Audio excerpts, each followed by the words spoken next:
Now let's look at a different type of nesting where we have if else control statement in every else part except the last else part. This type of nesting is frequently used in programming and it is called an else if ladder. Right? Here each condition gets evaluated, and if a condition is true, then the statements which appear in that block gets executed and the control comes out of this nested structure without even executing the remaining conditions, right? So if none of these conditions are evaluates to true, then the statements under else block gets executed, right? Again, this else block is optional. So if you want to execute something, if none of these conditions evaluates to true, then you can have an else block, right? So this is the flowchart for else if ladder. Now let's look at a program to understand how to write this else if ladder and how it works. So here is a program to find out the grade based on a test score. So let's look at what is the requirement of this program. So we assign grade A if score is greater than or equal to 90. If score is less than 90 and greater than or equal to 80, then the grade is B. If score is at least 65 but less than 80, then we assign grade C. If score is greater than or equal to 55 but less than 65, then we assign grade D. Otherwise, we assign grade F, right? So let's look at how to use else if ladder to perform this operation, right? So here we have declared an integer variable called score, and then we have a character variable called grade. We prompt the user to enter the test score and we store it in the variable called score. Let's have some other statements also in each of these blocks so that we can have multiple statements in each of these blocks, right? So let's have some statements like printf score is greater than equal to 90, right? And then we can assign grade A, we can assign A to grade, and in this block we can have similar to what we had earlier, like score is greater than equal to 80,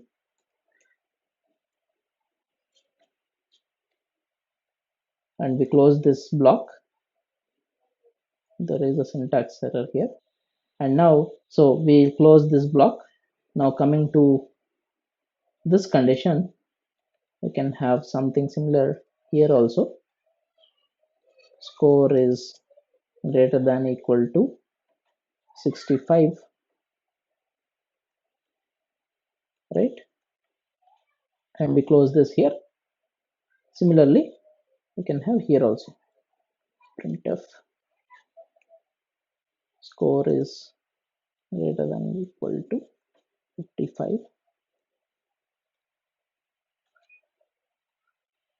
We close this here, and here we can have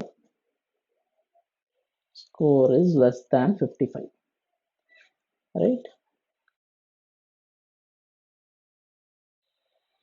So if you see in each block we are checking for a condition. If this condition is true, then it executes the corresponding the statements under that corresponding block.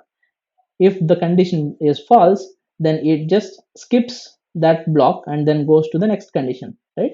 If the score is, let's say the score is 70, then this condition gets false, this condition evaluates to false, so it just goes to this condition, else if score is greater than or equal to 80, right? This is also false, right?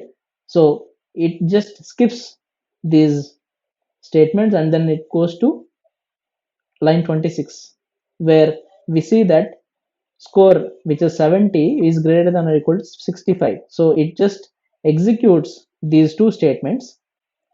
Printf score is greater than 65, and we assign a variable c, the constant c, to variable grade, right? And then it won't execute any other condition in this nested structure, right?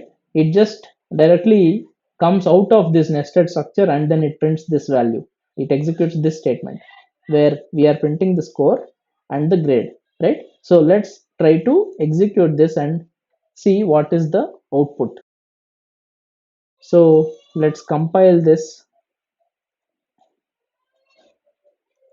and now we just run this program.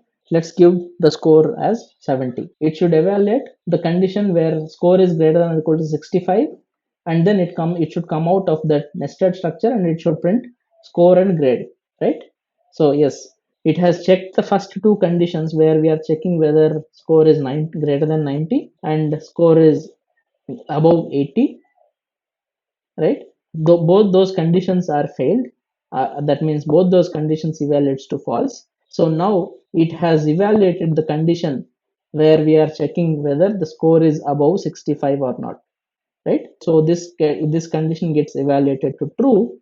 So the statements under that block gets executed and it comes out of that nested structure and then it prints the final printf statement. So let's go to the program again.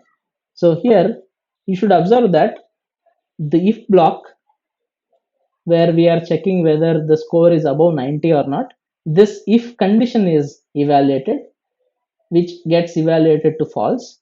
So it comes to this line where we are checking whether score is above 80 or not.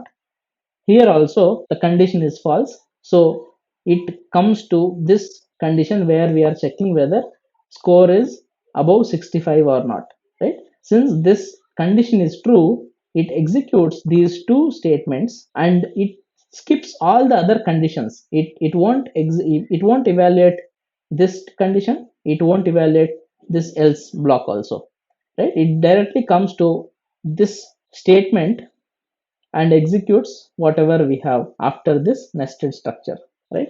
So this is how our else if ladder works.